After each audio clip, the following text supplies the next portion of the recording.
Oi, pessoal! Agora nós vamos falar sobre um segundo tipo de fratura, que é aquela que acontece entre as regiões do trocânter maior e trocânter menor.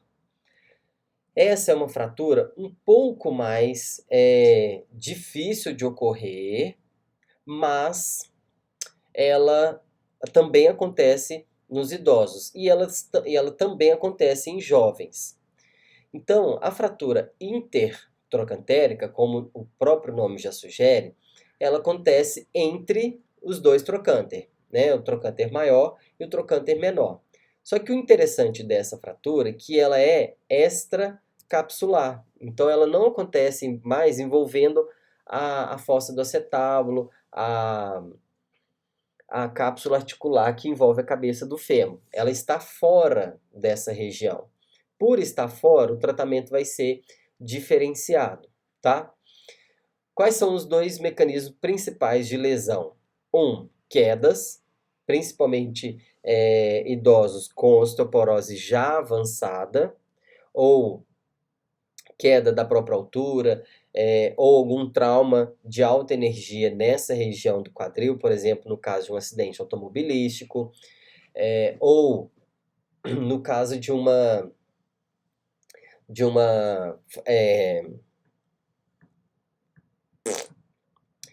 mas ela também pode acontecer em jovens, principalmente traumatismos de alta energia, no caso, por exemplo, de acidente automobilístico, um salto, ou então uma queda, né, do nível mais alto que seja a própria altura. Nesse caso, a gente vai levar em consideração a diáfise normal do fêmur, que é em torno ali de 125, 130 graus, tá? E o ângulo de inclinação, que é de 8 a 15 graus. Então, esses dois ângulos do colo com a diáfise e o ângulo de inclinação vai garantir a torção na região do fêmur, que vai justamente garantir uma alta densidade mineral óssea nessa região.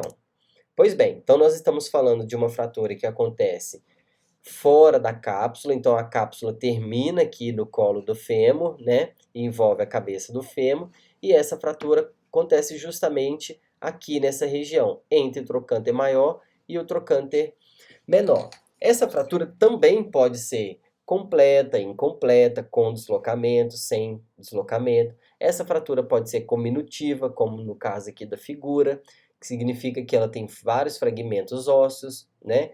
Então, toda fratura que acontece nesse sentido aqui, entre trocânter maior e trocânter menor, a gente vai chamar de fratura intertrocantérica, tá? Ok. Qual que vai ser o objetivo, então, do tratamento de uma fratura intertrocantérica para um paciente idoso ou para um paciente jovem? A gente vai ter dois profissionais muito importantes aqui, duas intervenções importantíssimas para a reabilitação desse paciente.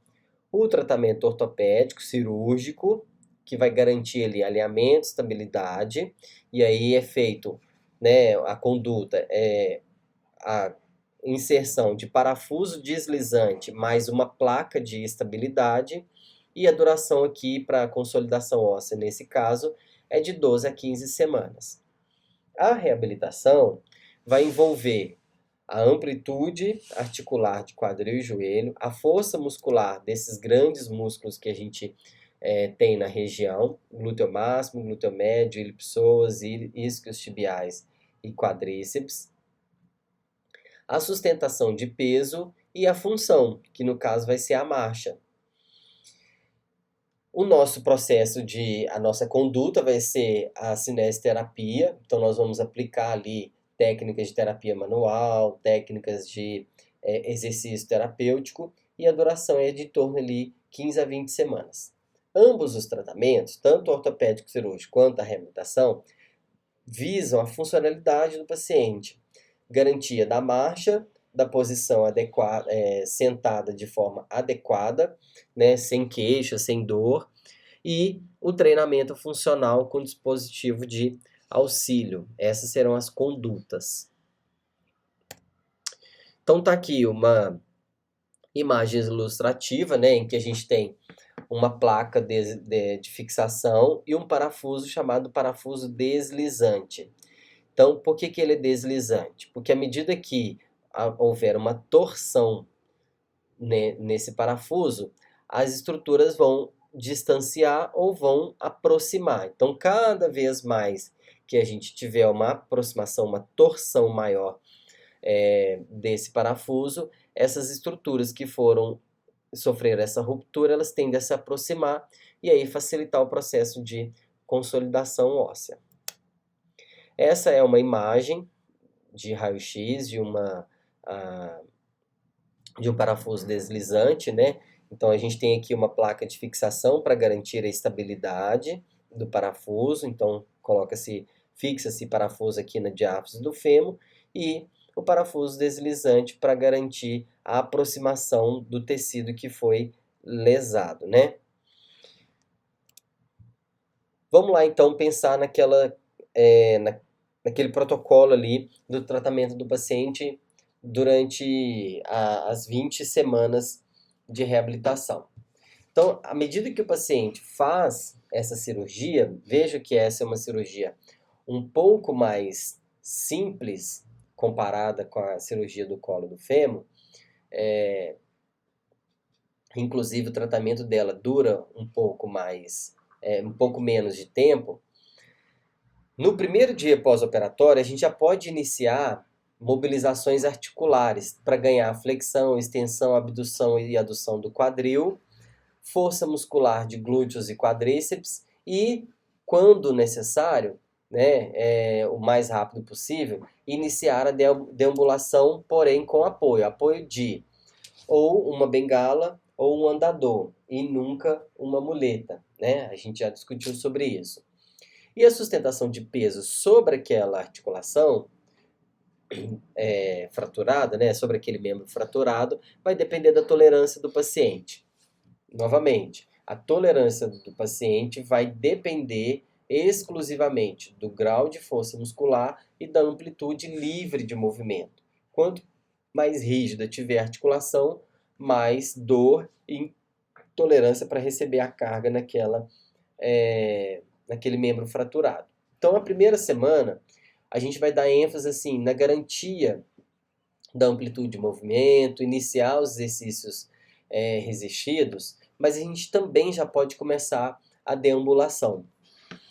E, se for o caso, né, até mesmo elevar os assentos do vaso sanitário, da cama, do sofá, da cadeira para o almoço, né, para servir, para lanche, almoço, jantar, enfim, para as refeições.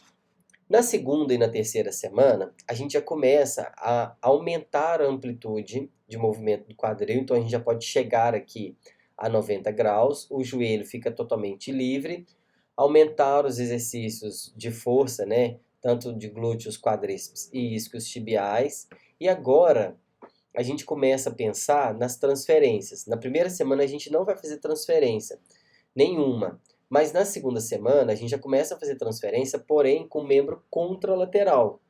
E começa a dar continuidade à deambulação e vai depender da sustentação de peso de acordo com a tolerância do paciente. A tolerância, vou repetir, vai ser diretamente relacionado, vai depender diretamente da amplitude do quadril e da força muscular de quadríceps, glúteos e isquios. Quanto mais a gente garantir uma boa mobilização do quadril, menos dor o paciente tende a sentir, então mais sustentação de peso a gente vai garantir para esse paciente. E essa sustentação de peso é super importante para ele fazer a marcha sem apoio. Ok, então da quarta semana até a sexta, o protocolo não muda muita coisa, exceto aqui para a gente garantir mais amplitude de movimento. Enquanto as 3 primeiras semanas a gente estava fazendo mobilizações passivas, agora a gente já pode começar a fazer mobilizações ativas, inclusive para estimular a força. A transferência e a deambulação continua, a sustentação de peso continua. Na oitava, 12ª semana, a gente aumenta então as mobilizações ativas, insere exercícios resistidos contra-resistência, e a transferência de peso e a deambulação com apoio, mas agora a sustentação de peso é integral. Então veja que, assim como na fratura do colo do fêmur, aqui na fratura intertrocantérica, a 8ª semana até a 12ª, ela é uma semana marcante. Por quê? É o período em que a gente pode começar a ter descarga de peso por completo, independente da tolerância do paciente, independente da condição ali, do tempo, né, da lesão. A gente deixa esse paciente fazer descarga de peso mesmo, sem se preocupar, porque já é o momento que tem uma consolidação óssea um pouco melhor. E aí, dali para frente, os 4, 5 meses que falta, né, o 4º e o 5º mês, na verdade, a gente agora vai preocupar em garantir a amplitude completa da articulação do quadril, a força muscular por completo, e esse paciente então tem que seguir a deambulação de forma independente e a total sustentação de peso. Então veja que esse é um tratamento aparentemente mais simples, embora o paciente ainda tenha muita queixa de dor, a nosso foco vai ser muito garantir essa amplitude de movimento.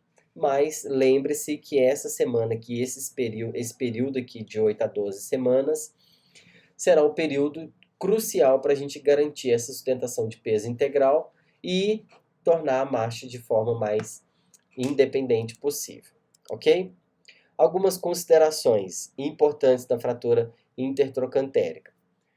Essa é uma fratura que pode ter o risco de colapso ou de uma consolidação viciosa em varo, justamente por conta da torção do ângulo do fêmur. Então, em algum grau, o paciente vai ter uma consolidação com uma torção ou com um grau acima de 15 ou abaixo de 8, e isso vai tender para uma consolidação em varo, né, um geno varo ou um geno valgo. Então essa é uma situação que pode acontecer. Não é uma situação em que precisa fazer revisão do procedimento cirúrgico, mas a gente precisa entender que o paciente vai ficar com essa consolidação sem correção. A segunda consideração que a gente precisa fazer é que, geralmente, como essa é uma fratura que exige maior impacto, né, de alta energia, essa vai ser uma fratura que vai estar acompanhada de outras fraturas, né? A fratura de punho, de ombro, de costelas. Então, o tratamento não vai ser somente para fratura do quadril, não. A gente vai ter que observar, né, entender se o paciente teve outras fraturas associadas. Se tiver, então o tratamento vai ser um pouco mais demorado. Essa é uma fratura que a nossa sustentação de peso, ela tem que ser precoce, o mais rápido possível. Então, para vocês terem uma ideia, na primeira semana a gente já pode colocar o paciente de pé e, inclusive, estimular a sustentação de peso, mesmo que, a depender da tolerância dele, a gente tem que estimular essa sustentação de peso, porque é essa sustentação que vai garantir a consolidação melhor. Essa também é uma fratura que pode ter encurtamento de membros, principalmente a longo prazo, porque houve ali uma perda de tecido ósseo e justamente a aproximação desses tecidos para garantir a consolidação óssea, então é que faz com que tenha um encurtamento. Entretanto, casos em que esse encurtamento ultrapasse, por exemplo, 2 centímetros, a gente pode corrigir com uma palmilha de elevação se ela ultrapassar 2 centímetros, ou se o paciente tiver claudicação, ou se queixar de dor nas costas, dor lombar. Tá? Então, uma palmilha já tende a diminuir esse problema.